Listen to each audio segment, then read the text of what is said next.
Muy buenas y bienvenidos de nuevo. Hoy os voy a hablar sobre entrenamiento de velocidad, entrenamiento del sprint y en carrera lineal, no aplicado a deportes colectivos, sino al atletismo puro y duro, a las pruebas de velocidad como las conocemos.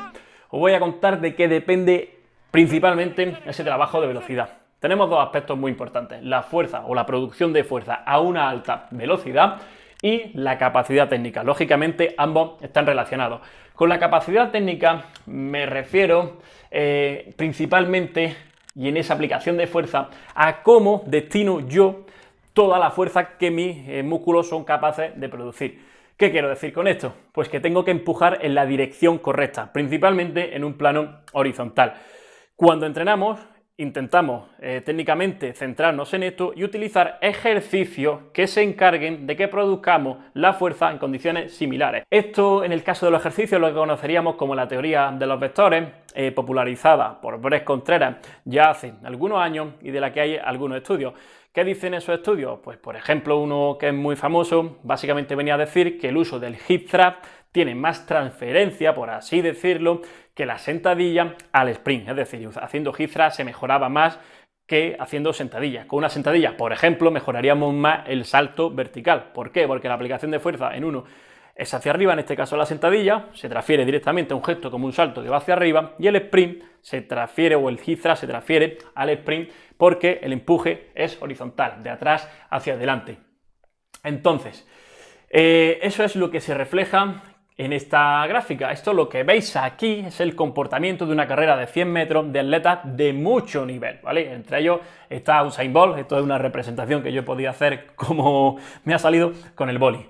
Sí es cierto que si a lo largo de toda la carrera es muy importante hacer esa fuerza de manera horizontal, ¿vale? En un eje X, es cierto también que en determinadas partes de la carrera esa fuerza horizontal cobra más o menos importancia todavía, ¿vale? Principalmente donde tiene muchísima importancia, en la fase de aceleración. La fase de aceleración en atletas de mucho nivel, como es aquí el caso, ¿cuánto dura?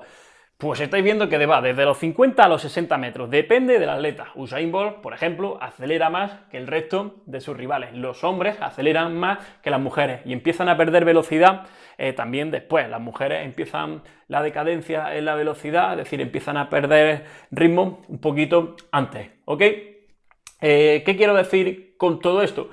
Pues que si bien a lo largo de todo el sprint, repito, es importante hacer fuerza horizontalmente, es mucho más importante todavía en la fase acelerativa. Esto significa que todos aquellos ejercicios como el hip thrust, los pesos muertos, los kettlebell swing, arrastres, que son muy similares a la carrera, son más importantes en las fases acelerativas.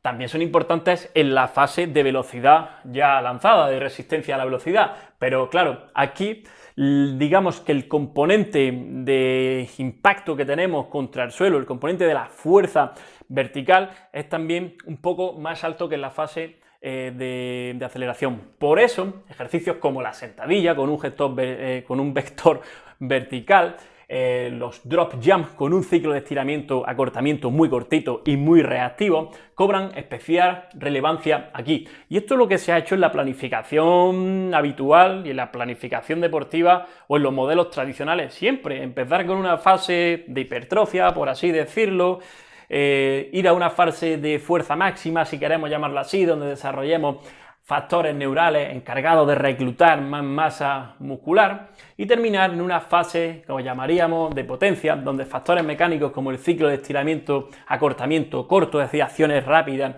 y reactivas, cobran importancia, donde la frecuencia de reclutamiento se hace también muy importante y donde desarrollaríamos un perfil al inicio muy enfocado al desarrollo de fuerza y al final de la periodización muy enfocado al desarrollo de velocidad, en pro de buscar ese perfil equilibrado en el que soy fuerte y a la vez rápido para desarrollar una potencia óptima ante el gesto. Esto es toda la teoría que hay detrás, digamos, de la periodización, de forma muy simple.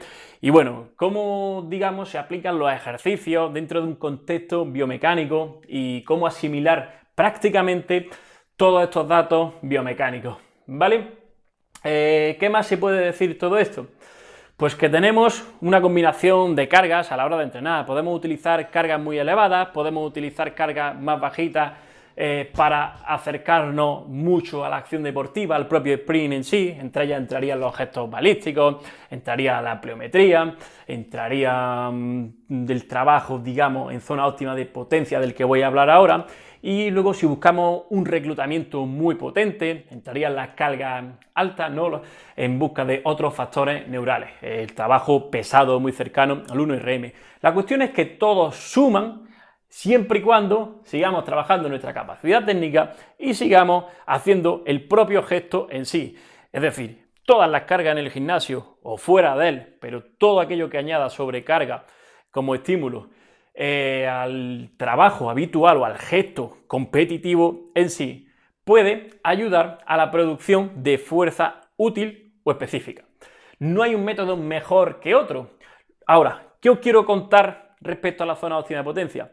Parece ser, desde hace mucho tiempo, que se ha estado investigando sobre el trabajo en el que se supone que se produce la mayor o el mayor pico de potencia en determinados ejercicios.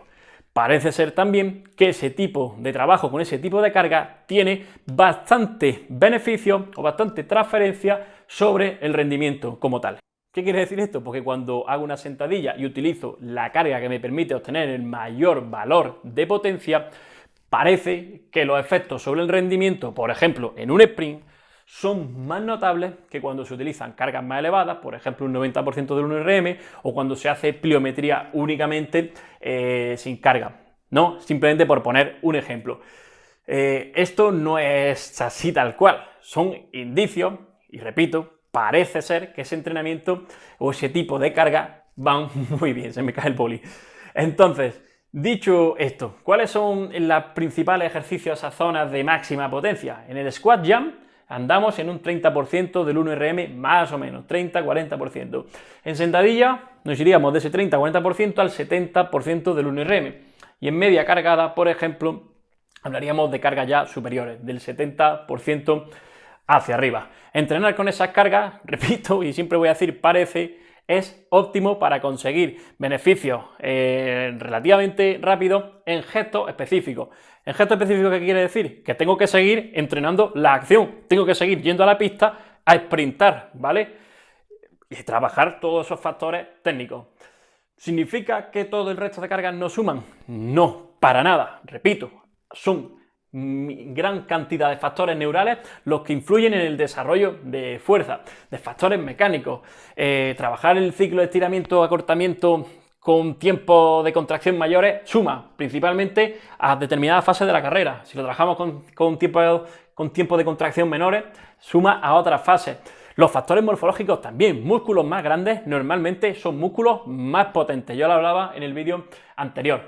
Y todo esto, repito, es lo que tenemos en ciencias del deporte, un batiburrillo de muchas cosas que cada uno pues va aprendiendo, va interpretando y usando poco a poco. Y no hay verdades absolutas. Principalmente hay, respecto a las zonas óptimas de potencia, respecto a los conceptos de potencia, hay un montón de debates conceptuales detrás de ellos y yo realmente le veo poco sentido a todo esto, porque no es que se trate de entrenar la potencia o no, potencia existe siempre que haya un trabajo mecánico y un desplazamiento y por lo tanto energía cinética. Se trata de entrenar en zonas óptimas de potencia. ¿Qué efecto tiene sobre el rendimiento? ¿Tiene esto más efecto que una carga mayor en determinada población en un determinado tiempo?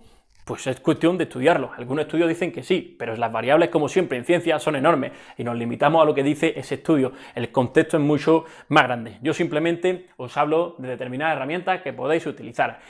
Bien, pues dicho todo esto, ¿qué es lo que siempre funciona?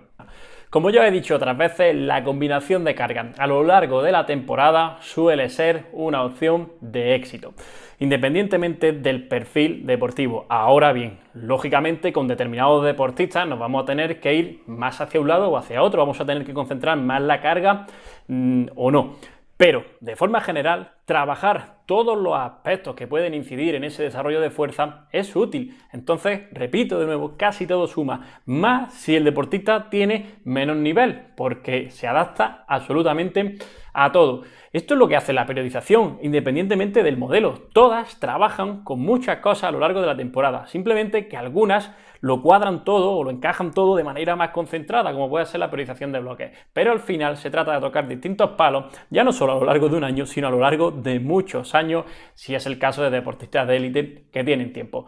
Por eso, ¿qué te diría yo? Especialízate, trabaja con mucha frecuencia en lo que tengas que hacer, en este caso sprinta mucho, pero ve al gimnasio y toca todas las cargas a lo largo de la temporada.